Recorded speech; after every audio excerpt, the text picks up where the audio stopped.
नमस्कार मित्रांनो मैत्रिणींनो, HDFC बँक के क्या कहने. ओके, तर Q1 रिझल्ट्स आता अनालाइज करतो आहे आपण. Q2 रिझल्ट्स आता कधी येऊ शकतात पुढच्या 10-15 दिवसामध्ये, पण Q1 जून एंडचे रिझल्ट आता आपण अनालाइज करतो आहे.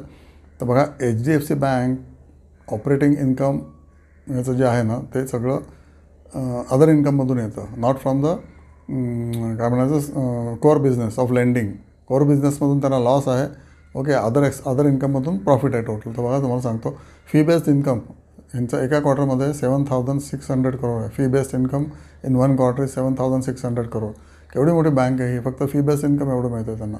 फॉरेन एक्सचेंजवर ट्रेड करतात आहे, त्याचं इन्कम आहे 1,600 कोटी. ओके, नंतर trading and MTM. Okay, mark to market म्हणजे जे ट्रेडिंग करतात. ओके, ह्याच्यामध्ये का डेट इन्स्ट्रुमेंटमध्ये मेनली करतात, नॉट इन शेअर मार्केट. 10,000 कोटी, 100 कोटी is trading and MTM income. नंतर मिसलेनियस इन्कम इज 2,400 कोटी. एका क्वार्टरचं बोलतो आहे तुम्हाला. तसे हे अदर इन्कम यांचं 21,700 कोटी आहे. Other income. Okay, not interest income. Difference की त्या RBIकडनं कर्ज किंवा FD आणि RBIकडनं कर्ज घेऊन त्या लोकांना लोन देतात लाईक कॉर्पोरेटला, आणि त्यात जो डिफरन्स असतो 3%, 2.5% किंवा 3.5%, that is called as NIM, net interest margin. तर ते किती येतं? 31,000 कोटी आहे एका क्वार्टरला. तर 31,000 कोटी कोर बिझनेसमधून त्यांचा इन्कम आहे. त्यानंतर ऑपरेटिंग एक्सपेन्स गेला 17,400 कोटी ऑपेक्स. ओके, आणि प्रोव्हिजन 14,000 कोटी आहेत. म्हणजे टोटल ह्याच्यातून किती जातात ते 21,000 कोटी यांचे प्रोव्हिजन आणि ऑपेक्समध्येच जातात. त्यामुळे जो प्रॉफिट राहतो तो basically it comes from other income. तर 21,000 कोटी अदर इन्कम आहे, आणि प्रॉफिट किती दाखवलं आहे तर 18,000 कोटी. ओके, PBT म्हणजे अदर इन्कममध्ये 21,700 कोटीमधला 18,000 कोटी डिक्लेअर्ड ॲज PBT. म्हणजे 3,000 कोटीच फक्त प्रॉफिट त्यांचा मे बी कोअर बिझनेसमधून Q1ला आलेला दिसतो आहे.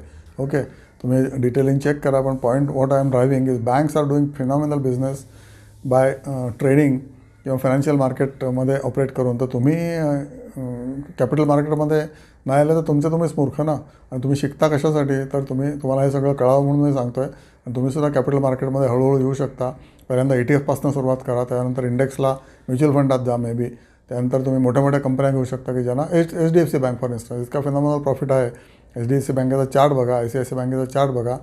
ओके, ऑल किंवा फायनान्सचा ETF घ्या. बँकेचा ETF अवेलेबल आहे, PSU बँक ETF किंवा प्रायव्हेट सेक्टर बँक ETF. तसं तुम्ही स्वतःचं उत्पन्न वाढवा. तुमचं पण अदर इन्कम पाहिजे. तुमच्या सॅलरीमधनं तुमचं जस्ट भागतं आहे, राईट. अदर इन्कम तुम्हाला नाही मिळालं, तुम्ही प्रॉफिटेबिलिटी तुमची दाखवूच शकणार नाही. सॅलरी आली आणि सगळी गेली, मग राहिलं काय? शून्य. असं नाही पाहिजे.